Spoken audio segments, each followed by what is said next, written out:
Hello, welcome to Yoga Within. My name is Ann Curtis, and I'd like to demonstrate for you today a short series of exercises to help strengthen, mobilize, and integrate the muscles and connective tissues around your wrist joints. So this is a practice that is inspired by a wonderful teacher whose name is Jenny Rawlings. She does a lot of online work. She's really quite wonderfully creative. And I have found that the use of these wrist strengthening practices from Jenny and from other sources over the years, this particular series from Jenny, however, has been incredibly helpful. And I have created my own sort of adaptations to these wrist practices that have helped me heal a long-standing injury in my left wrist. I wasn't able to do arm balances comfortably with my left hand for almost 3 years, and now all of a sudden, after doing this work really quite regularly for about 2.5 months, I finally began to heal my wrist. So I really wanted to share these practices with you. Now, the first one is very simple. We call it earthquake tables. And the idea is that you come into a hands and knees position. If you are able to place your palms flat without strain, that's great. You might find, however, that instead you need to either tent your fingers or even make fists, thereby keeping the wrist line quite straight, and that can be a helpful way to work into this practice. If you can put your hands flat, but it doesn't feel that great to put too much weight, then starting in a tabletop position, shift your weight backwards enough so that the weight on the hands is decreased. Then we can begin to circle, making sure that you only load the wrists with just enough weight so that you start to feel your spread fingers and your spread palms pressing into the mat as evenly and as widely as they can. So you really want to try to make the full surface of the palm and all 5 fingers of each hand contact the mat, and really press down as if you're making 2 perfect handprints. Like when we were kids, we'd make them in plaster of Paris, right? And try to make a handprint that way. Then switch the direction.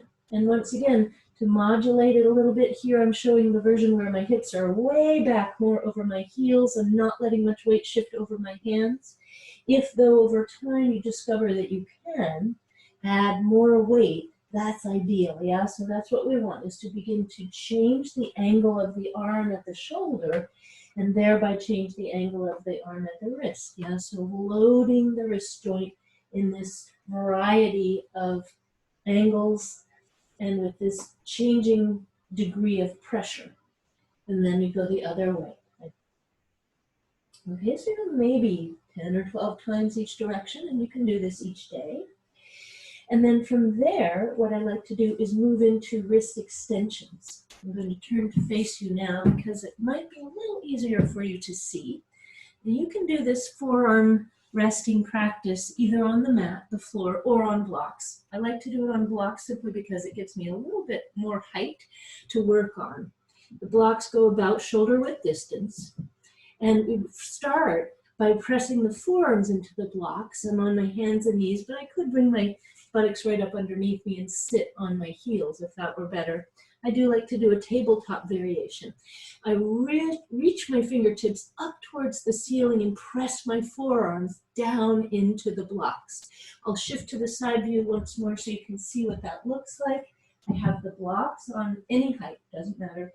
Then the forearms press. The palms are flat, as if on a wall right in front of me. In fact, if I were at a wall, I might even find that the top of my head presses into the wall just as my palms do.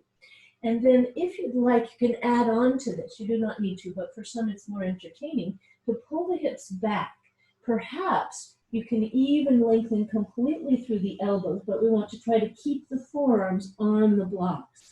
And I'd much rather have you just keep the elbows bent, not pull so far back, than have you move your forearms and your hands in favor of the upper body. This is really about the forearms and the wrists, the fingers, and the backs of your hands. Adding in this elbow and shoulder extension is just a way to a little bit add on to the action of the forearms. But now what I do is I fold my fingertips down flexing the wrists. And my fingertips, your fingertips might come all the way down and forward, but they might not. And one wrist might be different from the other. So we don't force anything. We spread all 10 fingers and lift the palms of the hands up again, flattening them. Oh, it's a lot of work. You'll feel it right through the forearm, into the top of your hand, maybe even into the tops of your fingers. Try not to clench your teeth and tighten your neck. Folding the fingertips down and forward, that's your flexion. And then reaching the fingertips up, that's extension. Maybe you'll start to feel pretty fatigued in the forearms and in the hands themselves. That's quite normal. I'm adding in this backward shift just as a way to create a little less tedium, but you do not need to. You can simply stay on forearms and knees. Or as I said, you can tuck your knees under and sit upon your heels in a little mini sort of Vajrasana if you wish. Flattening the palms, stretching the fingers. Oh, it's a lot of work. Kind of makes the face crunch up. And then, whew, getting tired. One more time, palms flattened towards the wall in front of you. Press down into the blocks to help you stabilize your wrists. And then relax and gently come up and give a gentle shake for the wrists here. Yeah? All right. Now, the hands are tired. Forearms get tired with that. Now, the next one that I quite like is one where you turn. I'll turn to face you, but again, you can face any direction. The palms initially in this variation are rotated externally. So my left hand points out to the left. My right hand points out to the right. And I'm on my hands and knees to give myself a little weight onto the wrists. Once again, if you need to decrease the weight on your hands, pull your hips back so that you're unweighting the arms a little bit and bringing most of your weight into your legs and feet. If you can, over time, add more weight to the wrists, great. That's where we want to go eventually. Now, what I will do is lift the heels of the hands up any amount and slowly lower them back down. You can do this on blocks, as I'm showing, mainly as a way to give it a little more contrast for the video, but you can also do this right on the sticky mat. You don't need the blocks. Now, the angle of the hands, in this case, is roughly 180 degrees right to left, but for some, it might be kind of a fun challenge to rotate your blocks or your hands on the floor so that they're pointing straight ahead, and you manifest the same action, lifting up the heels of the hands. For many people, this is a little bit easier. The angle of the lift, when the fingers are pointing straight forward, may be slightly more of a common movement for the hand, and so a little bit easier for the brain to figure out. That's why I like to do the externally rotated variation, because I find it more challenging to manage, to actually manifest it, and to make it happen. But truly, you can explore any angle. Maybe you take a 45-degree angle at the hand. Maybe you even turn your hands backwards. Oh, that's kind of a really big challenge, turning the hands all the way backwards. That is a lot. In fact, for me, I can't really put all that weight on my hands here, so I'll really bring some weight into my knees and feet, and then lift the heels of the hands in this manner. This may be a bridge too far at this point, right? So we don't overwork, not overworking, but noticing the work in this movement, the way that you feel the muscles in your hands and wrists engaging. That's the key. So please take your time in choosing the angles and experiment with them, and don't rush to do the more difficult one or the one that hurts. Better to stay within the range of being able to work to the point of muscular fatigue without working into joint pain, strain, and sharp pain. Muscular fatigue is fine in the sense that what we're trying to do is fatigue the muscles so that we end up building them. And that's where Jenny Rawlings' work comes in. She does a lot with building strength. And for one of the things you need to do in order to build muscle fiber is to work to the point of fatigue, or even where you can't do another round. Oh, I'm almost there. I'm going to take a break. Gently circle the wrists. All right, so then we have another variation on wrist stretching that I like to finish with. Let's see, which is to take the blocks and bring my hands onto the blocks with the backs of my hands resting. For that, I come into a forward fold, and I really like to orient my feet straight ahead and bend my knees, and then take the top of the hand and rest it upon the block. Then you can switch and do your other hand, resting it gently. My top of my hand doesn't completely flatten onto the block on the left. On the right it does. So don't force your wrist into this flexion, but allow it to softly fold. If that feels good and you'd like to go into Hasta Padasana, that's the one where you slide your hand underneath your foot to the point where the toes come right to the wrist crease. And this can be done with one hand. It can make it a lot easier if you do just one hand at a time, using your block for support, and then switch. Or you can add the other hand whenever you'd like. You can stand on both hands, bending your knees as much as you need to, letting the elbows soften out to the sides. Maybe the head falls. Pressing in, what I really like here is the massaging of my finger, of the pads of my thumbs and right up into the wrist joint with my toe tips. So I'm really kind of massaging, squishing the soft tissues of my wrists here. And weirdly enough, it can feel very nice, especially if you're standing on a blanket, as I am here. If you do it right on the sticky mat, it's a little more ascetic, yeah? It's a little more bed of nails, yogi kind of stuff. So please feel free to add the blanket if it's helpful to you. Pausing and breathing, and then slowly releasing and coming out. And then I'll temp the fingers. Now, last but not least, there is a weight-bearing posture that I like to use to strengthen the hands and the wrists. And for some, it's actually quite nice. It's tenting onto your fingertips. And you can use any amount of weight on your fingertips. Especially at the beginning, it might not be a lot, so not to worry. We start on hands and knees with the hips further back. Tenting all 10 fingers, slowly shift the shoulders forward and then shift back again.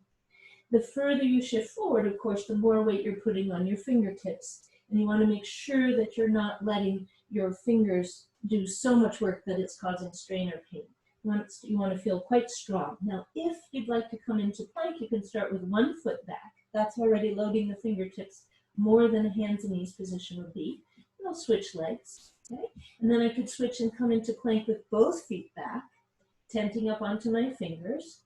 And then walk the feet in and come into Adho Mukha Svanasana, downward facing dog, tented up onto the fingers. I shift my fingers a little bit closer together when I do this variation, just gives my hands a little bit more integrity as I push up and back into my downward facing dog, Adho Mukha Svanasana, with my fingertips on the mat. The goal is to try to keep the wrists strong and straight, not bending at the wrist joint really at all. Take one more breath in your downward dog variation if you wish, and then slowly come on down. And then what I like to finish with is a very gentle mobilization of the hands and wrists. That starts with an interlace. And imagine you have a little plum inside your palms. So your hands are not right together, but there's a little space between the palms. And you start to water wheel your wrists forward. If you focus just on one wrist, that can be a helpful way to make this movement happen. One wrist is rotating forward, the other wrist will naturally follow. When you just focus on one wrist, the other wrist will do the same action in turn. Yeah, so circling the wrists. And I'll come a little bit closer, just so you can see this movement a little bit better, hopefully. Sneaking up toward the camera. So you see what I'm doing is I'm water wheeling my wrists forward. And then I'll go the other way, rotating. And if I focus again just on one wrist, I find that the other wrist will follow in its path opposite and equally. Yeah? And then I like to go into this last thing here. This is what I call Chinese New Year dragon. Yeah? So it's this wonderful swirling action. And the goal with interlaced fingers is to make it so smooth that you create this whirling kind of wave-like movement. And it's the goal of smoothing it out actually means you have to really attend to the movement in a way that without that smoothness, you might not be quite so tuned in. And then reverse it. And then you can go back and forth between the two, and it looks really kind of cool. All right? So that is to loosen up, and then finally I give a gentle shake. And then open and close, open and close, open and close. Shake, shake, shake, and then sparkle, sparkle, sparkle. All right. Thank you so much.